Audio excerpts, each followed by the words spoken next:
welcome back. This is your Lord and Saint Bepis, and welcome back to our Crusader King's Guide series. Today we'll be talking about military in general, and the next episode we'll be talking about how to fight a war with the military.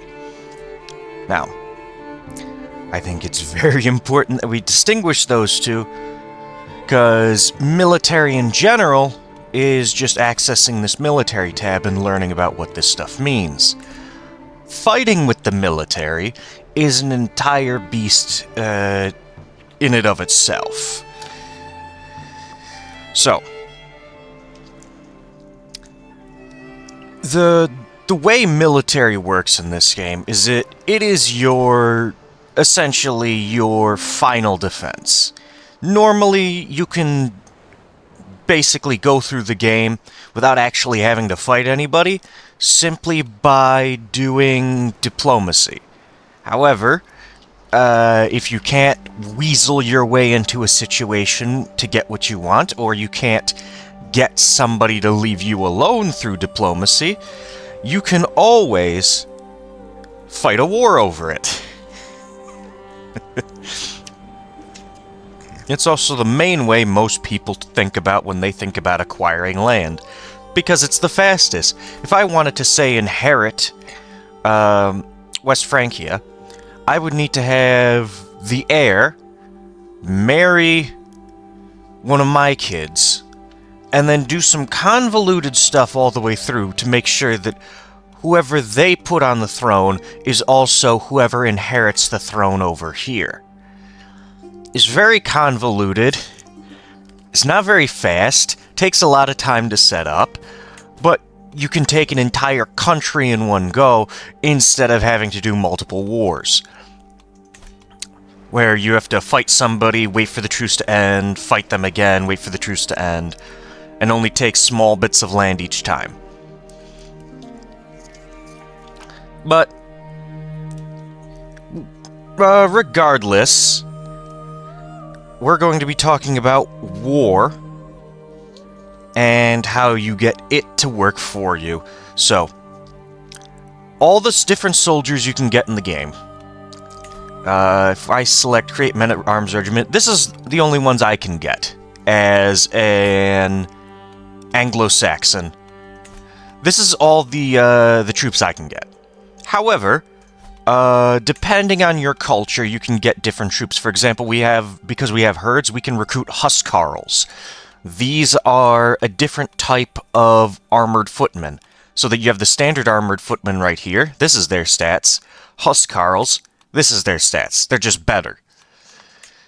It's just better in every way. They counter archers as well. They do better in winter, and they're good in forests and taiga, where armored footmen are not good. So, get them over armored footmen. There's a lot of them that are like this. But generally speaking, every single unit in the game has these 4 stats: damage, toughness, pursuit, and screen. So, strength deals, each point of strength deals 0.03 damage during battle. Toughness, that's your defense. Each point is worth a value of 1 in battle. Pursuit is, each point is 0.17 damage during the retreat phase, per each point of pursuit. And screen, which is pursuit defense, essentially. It blocks 0.33 damage during retreat, for each point of screen. Okay, so the first things first is levies. These are the weakest troop in the game. They suck. Their only use is as a meat shield.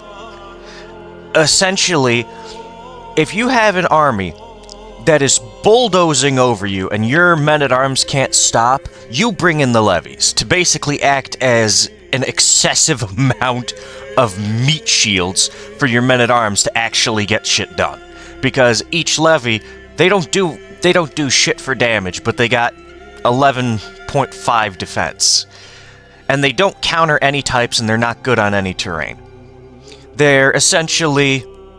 Here what it says is, they're peasant militias, ruffians, local sellswords, and destitute nobles, with motley tools and improvised weapons. That's not exactly historically accurate.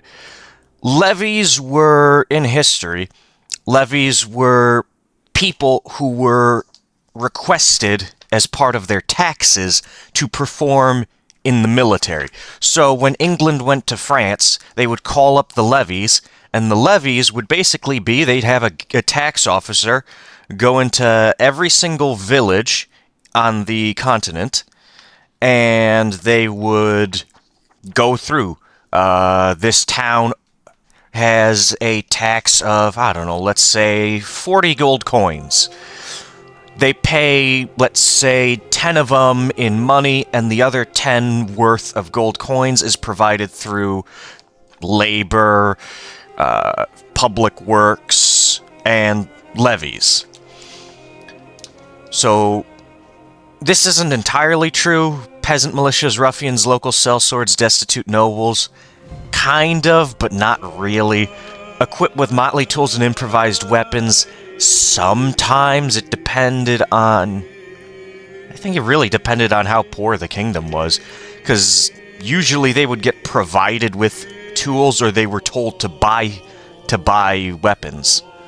And most of them just got whatever they could, so you'd see, like, a guy with a spear most often than not, because that was one of the cheapest things to make, or maybe a club. You wouldn't see, like,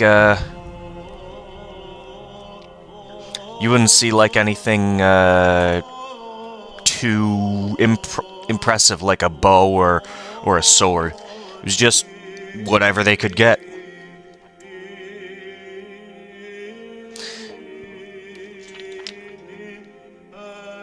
So, basically, in Crusader Kings, your vassals send you taxes. So, I don't have any vassals, so I can't really show you, but if you see over here on our screen from our land episode, where you can see what each place provides for you, we're getting 283 levies from Bath, and we are getting 179 levies from Wareham. We are giving a portion of our levies to our liege, which I believe it's in the realm over here. I think there's a way to see... Okay, here we go. We are paying 116 levies to our liege and 0.2 taxes to our liege. Because our tax contribution on our contract is normal, we pay 10% of our taxes and 25% of our levies. So 25% of what we would get for levies is being sent to our brother over here, who's the King of Wessex.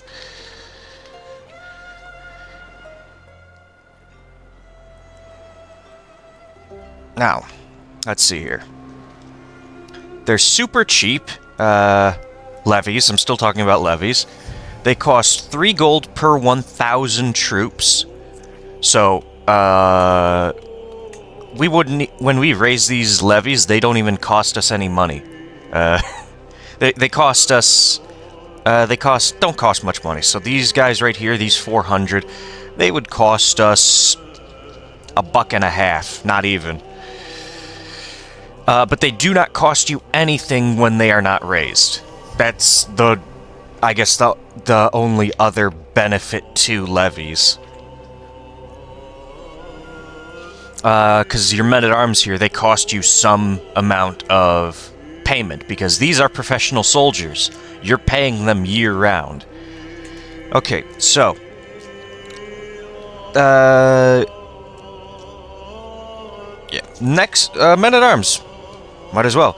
This is the professional army. I have a habit of calling them my legion. After the Roman legion. Just because I think it's funny.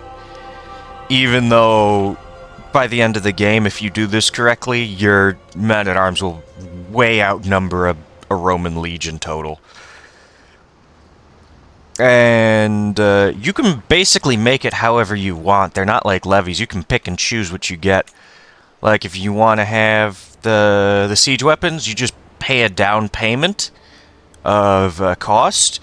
While they are reinforcing, you pay the full maintenance cost. Basically, you're going around trying to get people to man this stuff. You're paying to train them. You're paying to get things made. And once they're all full and ready, they show up. Each level has 100. For the siege weapons, it's 10. Let's see here. War elephants is 25, and armored horsemen are 50. For the sizes, there's different sizes depending on different numbers of troops. Depends on the unit type and the monthly costs and all that stuff.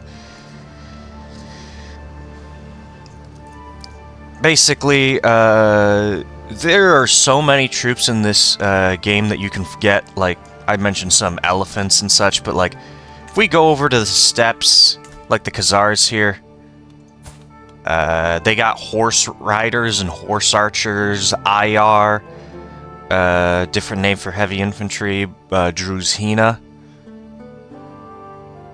The Byzantines have cataphracts, which are heavy cavalry, and the Skoitaioi, which are spearmen. The Italians get picchieri. The Arabs over here get mubarzum.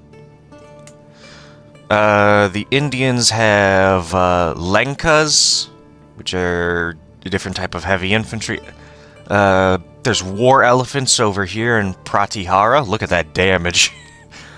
The Tang got the black armored cavalry, different type of heavy infantry, a different type of heavy infantry, siege crossbows as opposed to onagers. These guys just got standard troops. Yeah. All these different names are the cultural units, but your basic bog standard units are these ones. It's just the name of the archetype. Armored footmen, heavy infantry, pikemen, spearmen, bowmen, archers, light horsemen, light cavalry, light footmen, skirmishers, onagers, siege weapons. Very simple, but then you get places like this who are like, oh, Bondi, and then Wingmen, they got a bunch of different ones. The cultural units, they change as the game goes on. For example, if we go French, I believe, they got their cultural units over here. No,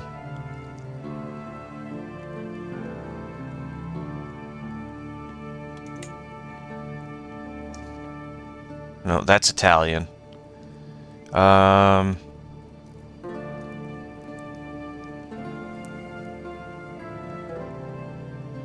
Oh yeah, handgunners got added to the game recently. I forgot about them. Yeah, they're pretty good. I haven't played too much with them, but they're pretty decent. You only get them at the very end of the game. But yeah, that's it.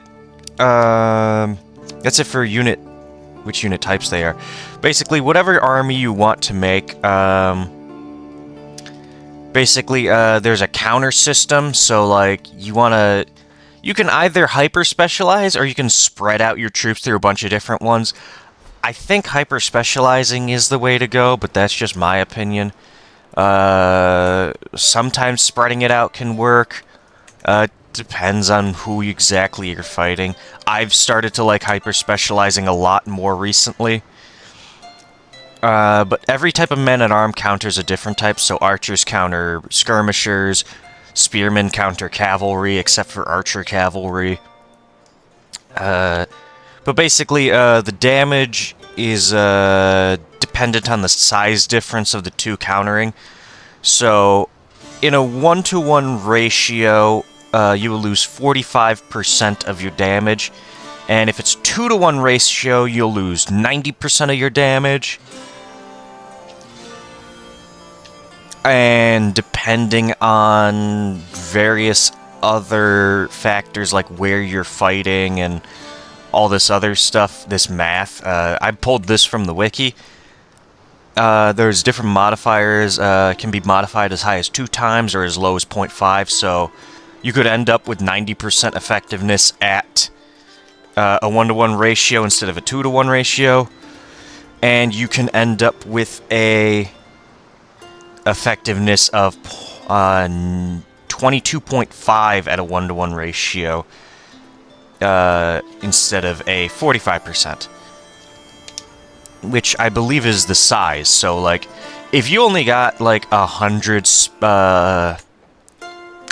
light footmen or 100 cavalry, and the enemy has like 4,000 bowmen, yeah, your countering is not going to help you.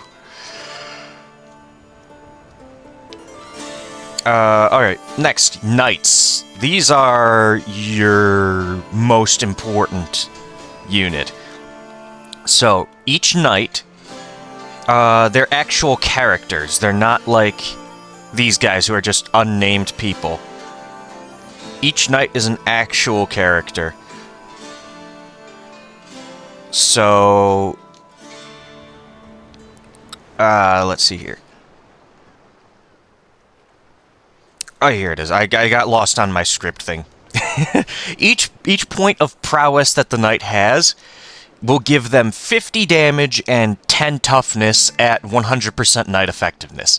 So if this goes up to 200%, then you have 100 and you have 100 damage and 20 toughness.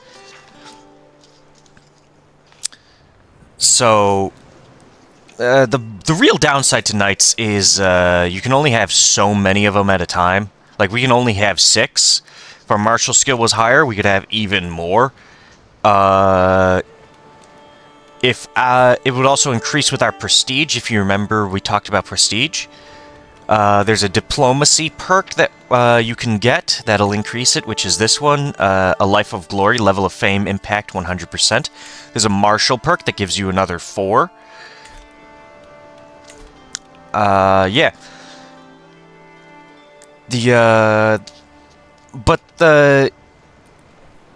Okay, if, according to the wiki, a tribal realm can field 7 knights with 15 average prowess at 120% effectiveness, which amounts to as much damage as 630 levies.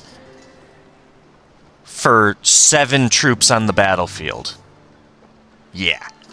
But then, you get just a little bit later into the game, like 100 years, you're gonna start having knights with, like, 35 prowess, and you'll end up with, like, a knight effectiveness of 200 with, like, 15 knights in your army.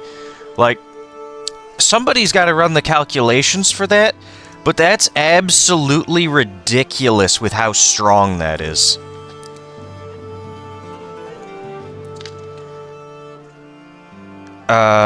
Last thing's not last thing. Actually, no, this is the last thing on my sheet. Accolades, right here.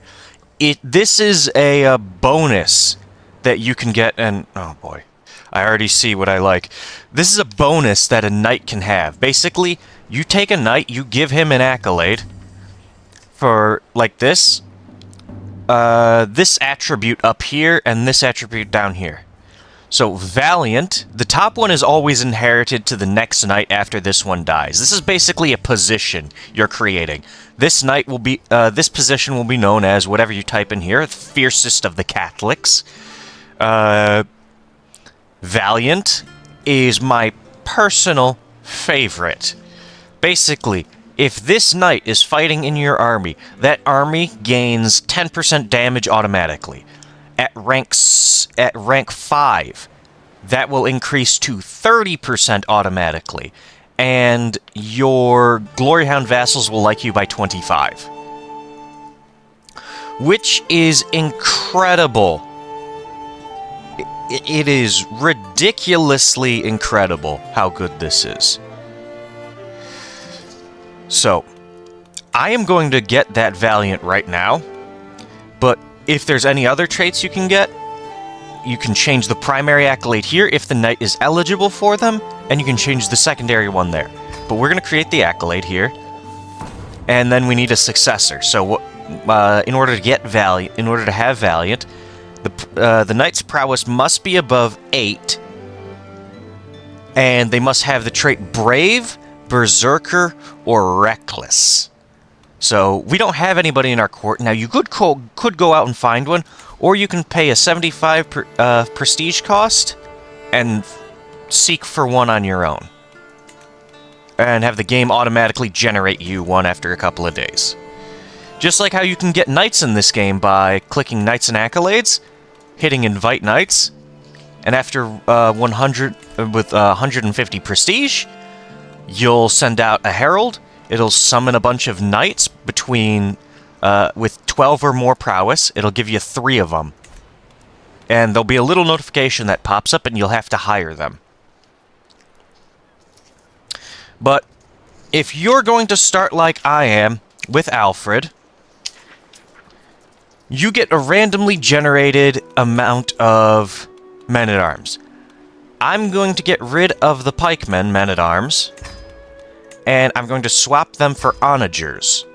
And you will see why later on, because I'm going to unpause the game for a little bit to show you warfare in the next episode, how to actually do warfare. And that's going to be awesome, but I think now that we've gotten through most of this stuff, I'm going to start unpausing the game a little bit more. Right now, we've only played for 1 day total, but I'm going to unpause the game in the future so we can get the knights, and I will show you how warfare works in this game. So, everybody, stay tuned. It's going to be pretty exciting, and I will see you in the next episode. So, stay tuned and goodbye.